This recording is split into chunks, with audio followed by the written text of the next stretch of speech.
በነሐሴ ወር በ1983 በኮሎራዶ ተራራማ አካባቢ ፈላጊዎች ከተተወና ከበሰበሰ አሮጌ የመጸዳጃ ቤት አንድ ድምጽ ሰሙ። ቀስ ብለው ወደ ጉድጓዱ ጥልቀት ሲመለከቱ ግን አይኖቻቸውን ማመን አልቻሉም። በ10 ጫማ ጥልቀት ባለው የበረደና የቆሸሸ ጉድጓድ ውስጥ በድንጋጤ ታውራ እዚህ ነው የምኖረው የምትል የ3 ዓመት ሕፃን ተጥላ አገኟት። ሕፃን ሎራ ከቤቷ ደጅ በቁም ቀን ከተጠለፈች በኋላ ያለ ምግብና ውሃ በዚያ ጨለማ ጉድጓድ ውስጥ ለ4 ቀናት በሕይወት ቆይታለች። አዳኞቹ ከጉድጓድ ሲያስወጧት እግሮቿ በከፍተኛ ኢንፌክሽን ምክንያት ሙሉ በሙሉ ጠቁሮ ነበር። ሐኪሞች ሕይወቷን ለማዳን ያለው ብቸኛ አማራጭ ሁለቱም እግሮቿ በቁም መቆረጥ እንደሆነ ወሰኑ። ነገር ግን ይህች የ3 ዓመት ሕፃን የሐኪሞችን ውሳኔና ሕክምናን ሁሉ ያስገረመ የታሪኩን አቅጣጫ ሙሉ በሙሉ የቀየረ ተአምር አደረገች። ይቺ ሕፃን ያንን አሰቃቂ ጥቃት እንዴት አሸነፈችው? እግሮቿ ሳይቆረጡ ታምራዊ በሆነ መንገድ እንዴት ሊድኑ ቻሉ? ከተጋረጠባት ከባድ የሥነ ልቦና ቀውስ ተላቅሳ ዛሬ ምን ደረጃ ላይ ትገኛለች? እስከ መጨረሻው ተከታተሉን። ከአሰቃቂው የመጸዳጃ ቤት ጉድጓድ ተነስታ የብዙዎቹን ሕይወት እስከ ቀየረች የሎራን ልብ የሚነካና አስተማሪ እውነተኛ ታሪክ ይዤላችሁ ቀርቤያለሁ። ይህን ታሪክ ከመቀጠላችን በፊት ሁላችሁም ለዚህ ቻናል አዲስ የሆናችሁ ሰብስክራይብ በማድረግ እንድትቀላቀሉን ስንል በትህትና እንጠይቃለን። ይህንን ቪዲዮ ደግሞ ላይክ እያደረጋችሁ ጀምሩ። በኮሜንት ያላችሁን ሐሳብ አስተያየት አስቀምጡልን። እስከ ታሪኩ ፍጻሜው ድረስ አብራችሁ ቆዩ። እንደ ኢሮፓውያን አቆጣጠር ነሐሴ 25 ቀን በ1983 በኮሎራዶ ተራራማ አካባቢዎች በተተወ የመጸዳጃ ቤት ስር በሚገኝ የ10 ጫማ ጥልቀት ባለው የቆሻሻ ጉድጓድ ውስጥ የ3 ዓመቷ ሕፃን ሎራ በሕይወት ተገኘች። ሕፃኗ ከጠፋች 3 ቀናት የሆናት ሲሆን በእግር መንገድ ላይ ከተጣለው ሱሪዋ ውጪ ምንም አይነት ምልክት አልነበረም። አዳኞቹ ከጉድጓድ ውስጥ ካወጧት በኋላ እዚያ ምን እያደረግሽ ነበር ብለው ሲጠይቋት ሕፃኗ በደረሰባት ከፍተኛ ድንጋጤ ምክንያት በቁም ቀን እንዴት እንደተጠለፈች ማስታወስ ባለመቻሏ እዚህ ነው የምኖረው የሚል ምላሽ ብቻ ሰጠች። ፖሊሶች የሕፃኗን ጉዳይ ሲመረምሩ ሕፃኗ ከመጠለፏ ጥቂት ቀናት ቀደም ብሎ ተመሳሳይ እንግዳ ሰው እንደቀረባቸው በርካታ ሕፃናት መናገራቸውን ደረሱበት። በ3 ዓመት ዕድሜዋ ይህ ሰው ማን እንደሆነና ምን ያህል አደገኛ እንደሆነ የምታውቀው ሎራ ብቻ ነበረች። ነገር ግን ትልቁ ችግር ሕፃኗ ምንም ነገር ማስታወስ አትችልም። እሷ የረሳችው ትዝታ ካልተመለሰ ደግሞ ይህ አዳኝ ሌላ ሕፃን ከመጥለፍ የሚያግደው ምንም ነገር አልነበረም። ሁሉም ሰው እርስ በራስ በሚተዋወቅበት አነስተኛዋ የኮሎራዶ ከተማ ሸሬንዳን ውስጥ የ3 ዓመቷ ሎራ ፕላንዳ ከነበረችበት ከቤቷ ፊት ለፊት ካለው ግቢ ውስጥ ከ6 ዓመት ወንድሟ ጋር በመጫወት ላይ ነበረች። አባቷ ሪቻርድ ደግሞ አቅራቢያ የሚገኘውን ቤት በመቀባት ላይ ነበር። የማታው ሙቀት እየጨመረ ሲመጣ ሎራ አይስክሪም ጠየቀች። በአካባቢው በርካታ ጎረቤቶች የነበሩ ሲሆን ሕፃኗም ከታላቅ ወንድሟ ጋር በመሆኗ አባቷ ሪቻርድ አይስክሪም ሊያመጣላት ለጥቂት ደቂቃ ብቻቸውን ተዋቸው። ወደ ውስጥ እንደገባ በመስኮት በኩል ያያቸው ነበር። ነገር ግን ወደ ማቀዝቀዣው ዞር ብሎ እጁን ሲዘረጋ ሕፃናቱ ከእይታው ተሰወሩ። ከጥቂት ሰከንዶች በኋላ ሪቻርድ ወደ ውጪ ሲወጣ የሎራ ወንድም ብቻውን አገኘው። ከሱ አጠገብ ባለው መንገድ ዳር ላይ የሎራ ሱሪ ወድቆ ነበር። በድንጋጤ ውስጥ የሆነው ሪቻርድ ልጁንም በስም መጥራት ጀመረ። ነገር ግን ምንም ምላሽ አልነበረም።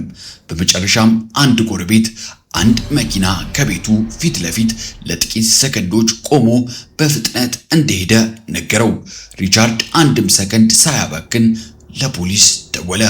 ፖሊሶች አጠቃላይ የአካባቢውን ፍለጋ በመጀመር ከሪቻርድ እና ከባለቤቱ ዳይና ጀምሮ ማንኛውም የተመለከተ ሰው መጠየቅ ጀመሩ። የሕፃኗ እናት በእንባ ታንቃ ልጇን የወሰደው ሰው ሳይጎዳት ይመልስላት ዘንድ እና ልጇን በጣም እንደምትወድ በመናገር የተማጽኖ ጥሪ አቀረበች። በ3 ዓመቷ ከቤቷ ደጅ ስትጫወት የተጠለፈችውን ሕፃን ለማግኘት ወንጀለኞች ወደ ዋና ዋና የዜና አውታሮች አመሩ። ሕፃኗ በጠፋችበት የመጀመሪያ ቀን ሁለቱም ወንጀለኞች በቴሌቪዥኑ ቀርበው መረጃ ያለው ማንኛውም ሰው እንዲተባበራቸው ጠየቁ። እንደ እድል ሆኖ በርካታ ጎረቤቶች ለፖሊስ ስልክ ደወሉ። ከነሱም መካከል ፔል ዌቨር የተባለ የአይን እጅግ አስፈላጊ የሆኑ የመኪናውን መረጃዎች ማስታወስ ቻለ። በዚያ ቀን ማይክል ኤፍ ፊሸር የተባለ ሌላ ምስክር ጠቃሚ መረጃ ይዞ ቀረበ። የሱ ልጅ ከሳምንት በፊት ከአንድ ጥርጣሬ ላይ ከወደቀ ሰው ጋር አጋጥሟት እንደነበር ተናገረ። ፖሊስ የመኪናውን መግለጫና የጠላፊውን አካላዊ ገጽታ ዝርዝር መረጃ ቢያገኝም ዋናው ጥያቄ ግን መመለስ አልተቻለም ነበር። ሎራ ወዴት አለች? ደግሞስ እሷ የጠለፈ ሰው እጅግ አደገኛ ከመሆኑ አንጻር ሕፃኗ በሕይወት አለች? በሚቀጥለው ቀን ፖሊስ ስለ ሎራ ምንም አይነት መረጃ ባያገኝም የወንጀለኛውን ማንነት ለመለየት እየተቃረበ ነበር። የኤፍቢአይ መርማሪዎች ከአካባቢው ፖሊስ ጋር በመቀላቀል በዴንቨር ዙሪያ በሚገኙ ቤቶች እየዞሩ በጠላፊው መኪና ሰሌዳ ላይ ስላሉት የጢፍ ፊደላት ተጨማሪ መረጃ ለማግኘት መፈለግ ጀመሩ። ባልተጠበቀ ሁኔታ በቅርብ በሚገኝ ከተማ የምትኖር ዌንት ዛምፒስ የተባለች አያት ጋር ሲደርሱ ትልቅ ፍንጭ አገኙ። የመኪና ሰሌዳ ካጠሩ በኋላ ባለቤቱ ሮበርት የተባለ በአካባቢው የጎልፍ ክለብ የሜዳ ተንከባካቢ እንደሆነና ምንም አይነት የወንጀል ሪከርድ የሌለበት ሰው መሆኑን አወቁ። በጥቂት ሳምንት ውስጥ በርካታ ሕፃናትን ሲያድን የነበረው ሰው ቀደም ብሎ ታስሮ አለማወቁን አስገራሚ ነበር። ወይም የትርኢት ጥቃት ገና አዲስ የተጀመረ ነው፣ ወይም ደግሞ ከሎራ በፊት በነበሩት ሕፃናት ላይ የሆነ ነገር ደርሷል። በየትኛውም ሁኔታ ፖሊስ በበቂ ማስረጃ እጥረት ምክንያት ሊያስረው አልቻለም። ስለዚህ ከቤተሰቦቹ በተለይም እናቱን በመጠየቅ ስለ ታሪኩ ተጨማሪ መረጃ ለማግኘት ሞከሩ። ፖሊሶቹ ሮበርት መኪናውን በ3 የተለያየ አጋጣሚዎች መታወቂያዎቹንና በሁሉም አጋጣሚዎች ሕፃናት ሱሪያቸውን እንዲያወልቁ ከመጠየቁ በፊት ከረሜላ ይሰጣቸው እንደነበር አስረዱ። ሎራ ከጠፋች 3 ቀናት የተቆጠሩ ሲሆን ፖሊስ እና የቤተሰቡ ወዳጆች ተስፋ መቁረጥ ጀምሮ ነበር። ነገር ግን ጋዜጠኞች በደረሱ ቁጥር ቤተሰቦች አሁንም ሕዝብ እንዲተባበራቸው ይጠይቁ ነበር። ቤተሰቡ ምን ማድረግ እንዳለበት ሳያውቅ በከፍተኛ ጭንቀት ውስጥ ወደቀ። እናቷ ይህ ትክክል አይደለም፣ በተለይም ለሕፃናት ልጆች ትፈራለች፣ ምን እየሆነ እንደሆነም አታውቅም ስትል ገለጸች። እባካችሁን ሁላችሁም ልጄን እንዳገኛት እርዱኝ፣ እባካችሁ ልጄን መልሱልኝ፣ በሰዎች ላይ እንዲህ ልታደርጉ አትችሉም በማለት ተማጸነች። ነገር ግን በአካባቢ ያለው የከፋ ተስፋ መቁረጥ ዝም ብሎ የመጣ አልነበረም። ፖሊስ ሮበርትን አግኝቶ ቤቱን እና የሥራ ቦታውን ፈትሾ ነበር። ቤተሰቡን፣ እጩኛውን እና እናቱን ጠይቋል። ሆኖም ሎራን ሆነ እሱን የሚጠይቅ ምንም ነገር ሊያገኝ አልቻሉም። ከተማዋ ጥቅጥቅ ያሉ ደኖችና በማይለኩ የተራራ መንገዶች የተከበበች ናት። ትሬንት ሕፃኗን እንድትጠፋ ቢፈልግ የሚደብቅበት ሺህ ቦታዎች ነበሩት። ይህ ደግሞ ለሎራ ምን ትርጉም ይኖረዋል? የተጠለፈችውን የ3 ዓመት ሕፃን ከኤፍቢአይ እና ከዴንቨር ፖሊስ ሰራዊት ደብቆ ማቆየት እጅግ የማይቻል ይመስላል። የሎራ ጠላፊ ነፃ ሆኖ በሚቆይበት በእያንዳንዱ ሰዓት ሕፃኗ በሕይወት የመገኘት ዕድሏ እየቀነሰ ይሄዳል። መርማሪዎች ትክክለኛውን ሰው እንደያዙ ያውቃሉ፣ ነገር ግን ሎራ ካልተገኘች ምንም ማድረግ አይችሉም ነበር። በዚያ ጠዋት በከተማው ተራራማ አካባቢዎች በርቀት ሲንቲያ እና ስቲቭ ጎለን የተባሉ ወፎችን የመመልከት ልምድ ያላቸው ባልና ሚስቶች ለሽርሽር ወደ ተራራ አመሩ። በመንገድ ላይ ሲንቲያና ወደ መጸዳጃ ቤት መሄድ እንዳለባት ተናገረች። ባለቤቷም በአካባቢው የነበሩትን አሮጌ የካምፕ መጸዳጃ ቤቶች በማስታወስ ወደ ቢቨር ብሩክ ጎዳና አዞረ። ሲንቲያ ወደ መጸዳጃ ቤቱ ስትገባ ባልተጠበቀ ድምፅ ደነገጠች።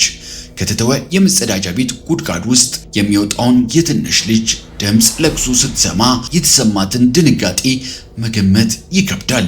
ሲንቲያ ወደ ጉድጓዱ ስትመለከት በደበዘዘው ብርሃን ውስጥ በእንባ የተሞሉ የሕፃን አይኖች ነጸብራቅ አየች።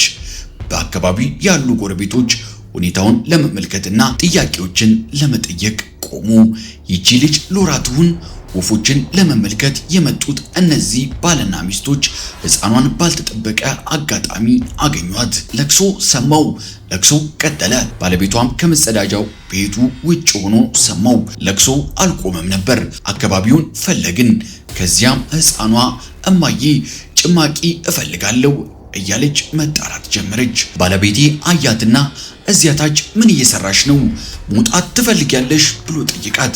እሷም አዎ ስትል መለሰች። የፍቃደኛው እሳት አደጋ ሰራተኛው ስቲቭ ፒከር ወደ ቦታው ደረሰ። ወደ ጉድጓዱ ጥልቀት ከወረደ በኋላ ሕፃኗን አግኝቶ የአካሏን ሁኔታ መረመረ።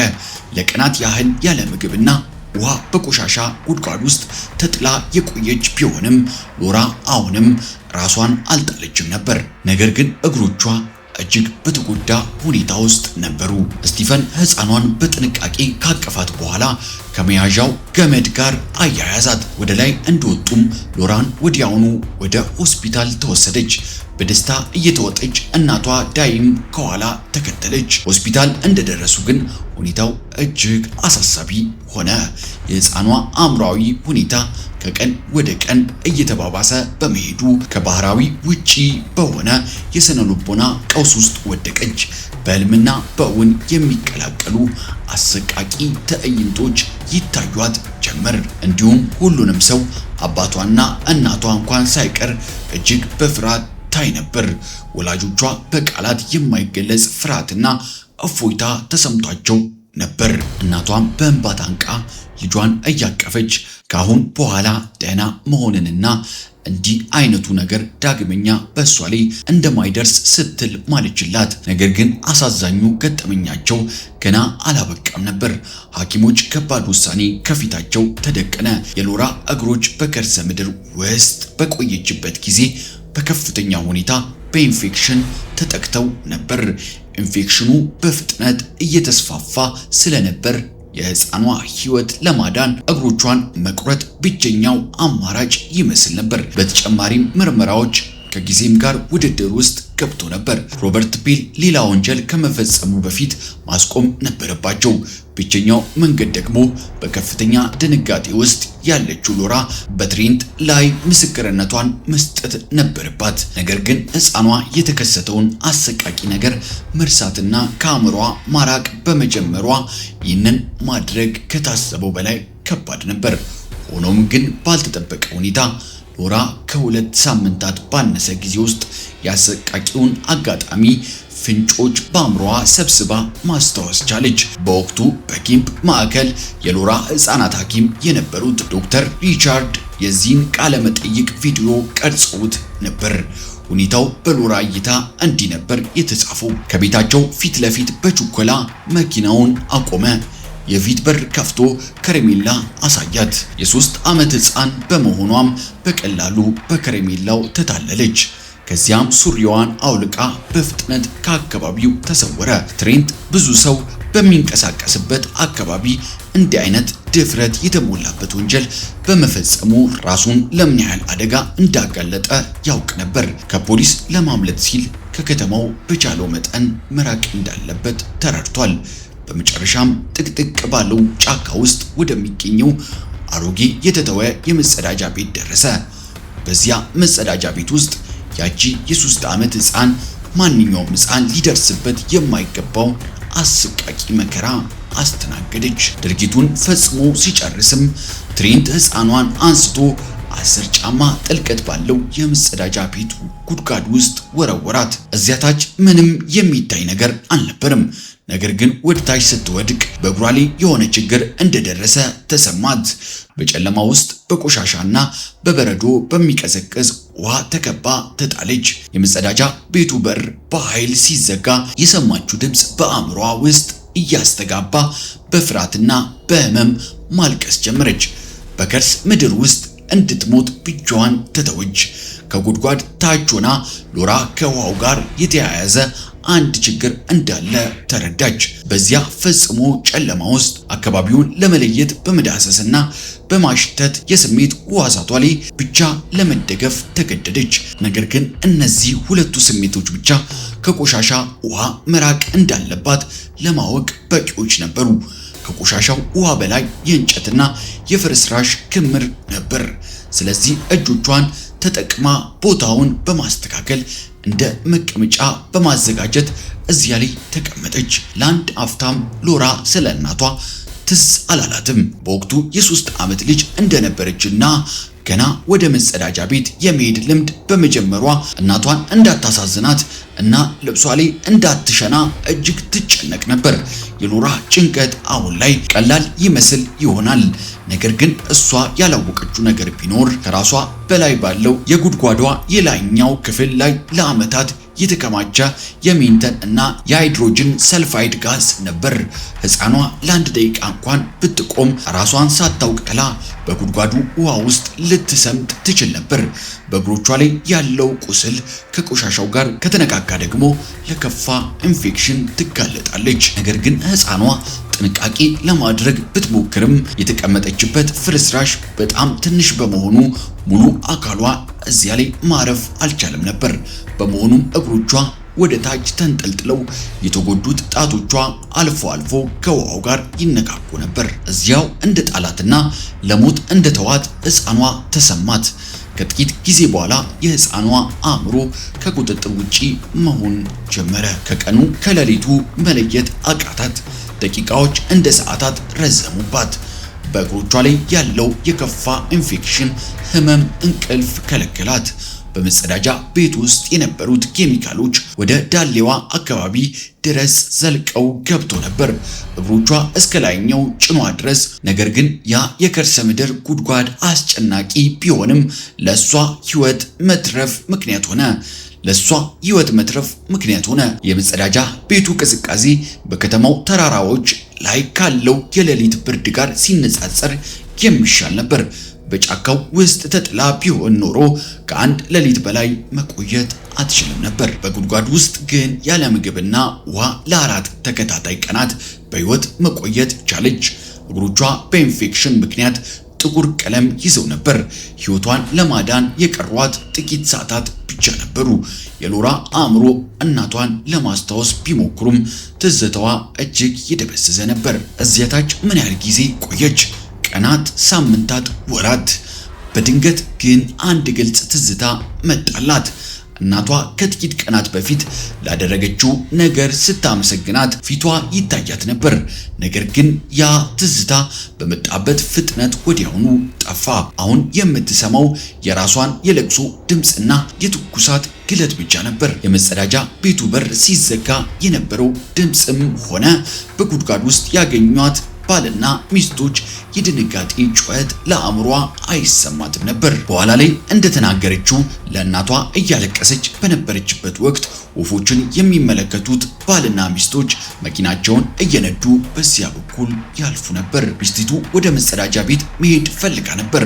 መጀመሪያ ያዩት መጸዳጃ ቤት ሲመለከቱ ባሏ ሌላ ቦታ እንፈልግ ብሎ አልፎ ሄደ። ነገር ግን ከ1 ማይል በኋላ ሚስቲቱ ተመልሰው እንዲሄዱ ነገረችው። ባልየውም ተመልሶ ሲመጣ የሕፃኗን ለቅሶ ሰሙ። ወደ ታች ሲመለከቱ እዚህ ምን እየሰራሽ ነው ብሎ ጠየቋት። እሷም እዚህ ነው የምኖረው ብላ መለሰችላቸው። ለሷ ያ ቦታ አዲስ መኖሪያ መስሏት ነበር። በቃ የመጸዳጃ ቤት ጉድጓድ ውስጥ የምትኖር ይመስላት ነበር። በመጨረሻም ከቤተሰቦቿ ጋር ተቀላቀለች። ያ አጋጣሚ በቤተሰቧ ላይ ያሳደረው የስነ ልቦና ጉዳት እጅግ ከባድ ነበር። ዶክተር ኩሩግማን የሎራን አሰቃቂ ታሪክ ፍንጮች አቀናጅተው ለመጨረስ 2 ሳምንታት ፈጀባቸው። ዳኞች በ3 ዓመት ሕፃን ቃል ላይ ብቻ እንደማይመሰረቱ ያውቃሉ። ነገር ግን ትዝታዋ መርማሪዎች በመጸዳጃ ቤቱ ውስጥ ምን እንደተከሰተ እንዲረዱና ፖሊስ ቀደም ብሎ የማያውቀውን ነገር እንዲያውቁ ረድቷቸዋል። ትሪንት ሎራን ከመጥለፍ ባሻገር ሊገድላት ሞክሮ ነበር። እናም ሊሳካለት ጥቂት ቀርቶት ነበር። ባለሙያዎች የሎራን ሕይወት ለማዳን 2 እግሮቿ መቆረጥ አለባቸው ብለው ተስማምተው የነበረ ቢሆንም ሕፃኗ ግን በውስጧ ባለው ጥንካሬ ታግላ ያለ ምንም ቀዶ ሕክምና ታምራዊ በሆነ መንገድ ዳነች። ደና ስትሆንም ከወላጆቿ ጋር ሙሉ በሙሉ ተቀላቀለች። የወላጆቿ ደስታ ወሰን አልነበረው። ይህ በእንዲህ እንዳለ ትሬንት በመጨረሻ እጁን ለመስጠት ተገደደ። መርማሪዎች ሕፃን ሎራ ከተሰለፋት ተጠርጣሪዎች መካከል የጎዳትን ሰው እንዲህ ብላ እንድትጠቁም አደረጉ። ሕፃኗ ምስክርነቷን በሙሉ ጥንካሬ ሰጠች። የሰውነት እንቅስቃሴዋ እማዬ ያኛው ነው የሚል ነበር። እናም ትንሽ በፍርሃት ወደ ኋላ አለች። ወደ ችሎቱ ሲቃረቡ የትሬንት ባለቤት ሐሰተኛ የምስክርነት ቃል ሰጠችለት። ይህም አቃቢ ሕግ ትሬንት ጥፋተኛ አይደለም ማለቱን ከቀጠለ ነፃ ሊወጣ ይችላል የሚል ስጋት እንዲገባው አደረገው። በመሆኑም ዳኛው አከራካሪ ውሳኔ አስተላለፈ። ለትሬንት የማቅለያ ውሳኔ ቀረበለት። በሕፃን ጠለፋ ከመከሰስ ይልቅ አብዛኞቹ ክሶች ተነሱለት። ይህም የእስራት ዘመኑን ከ80 ዓመት ወደ 10 ዓመት ዝቅ አደረገው። በመጨረሻም የ10 ዓመት እስራት ተፈረደበት። በመልካም ስነ ምግባሩ ምክንያት ከ6 ዓመት በኋላ ከእስር ተፈታ። የዚህ አጋጣሚ ተጽዕኖ በሎራ ሕይወት ላይ የረጅም ጊዜ እና ከባድ ጉዳት አሳደረ። በሕፃንነቷ እንደ ድብርት፣ ጭንቀትና ከከባድ አደጋ በኋላ የሚከሰት የስነ ልቦና ቀውስ ያሉ ችግሮች አስተናገደች። እያደገች ስትመጣ በሰዎች ላይ እምነት በማጣትና በራስ መተማመን ማነስ ተቸገረች። ነገር ግን እንደ ስነ ልቦና ምክር እና ሕክምና ያሉ ተመራማሪዎች እርዳታቸውን ታሪኩን አልፋ እንድትሄድ ረድተዋታል። አሁን ትልቅ ሰው የሆነችው ሎራ የትሬንት ፍርድ ከተለየ እይታ ታየዋለች። ፍትህ ስለማግኘቱ ስትጠየቅ ለእሷ ዋናው ነገር ፍትህ ሳይሆን በሰዎች ሕይወት ላይ አዎንታዊ ተጽዕኖን ማሳደር እንደሆነ ትናገራለች። በየቀኑ ስትነሳ ጥሩ ሰው ለመሆንና ሰዎች አድገው በሌሎች ላይ ጉዳት እንዳያደርሱ ለመከላከል ትጥራለች። ከተጠለፈች ከ20 ዓመታት በኋላ እንደ ኢሮፓውያን አቆጣጠር በ2003 ከኮሌጅ ስትመረቅ ዓላማዋን አሳካች። ከሰፈሯ ቤተሰቧ የመጀመሪያ የኮሌጅ ተመራቂ ነበረች። በትምህርቷ ጎን ለጎን በበደል የተጎዱ ሕፃናትን በምክር አገልግሎት በመርዳቷ ሽልማት ተሰጣት። ራሷ የሕፃናት በደል ተጎጂ እንደመሆኗ ያለፈ ታሪኮች የወደፊት ሕይወታቸውን መወሰን እንደሌለበት ለሌሎች ማሳየት ቻለች። ያሳለፈችውን አሰቃቂ ነገር ስታስታውስ አብዛኞቹ ነገሮች ከባድና አስከፊ ቢሆኑም የሕይወቷ አካል እንደሆኑ እና ለዚያ ገጠመኞች ምስጋና እንደሚያስፈልጋት ትናገራለች። ሎራ ያለፈው ታሪኳ ሁል ጊዜ ከእሷ ጋር እንደሚኖር ታውቃለች። ነገር ግን ሕይወቷን እንዲቆጣጠረው አትፈቅድም። እናቶቿና አባቷ ያቺ ትንሽ ልጅ መከራ አሸንፋ ለዚህ ደረጃ ስትደርስ በማየታቸው ታላቅ ኩራት ተሰማቸው። እስከ ዛሬ ድረስ የዚህ አጋጣሚ ተጽዕኖ ቀጥሏል። ነገር ግን አሁን የ3 ዓመት ልጃቸው እናት የሆነችው ሎራ ፕላንድ ለራሷ ብቻ ሳይሆን በበደል ለተጎዱ ሕፃናት ሁሉ ከመታገል ወደ ኋላ ብላ አታውቅም።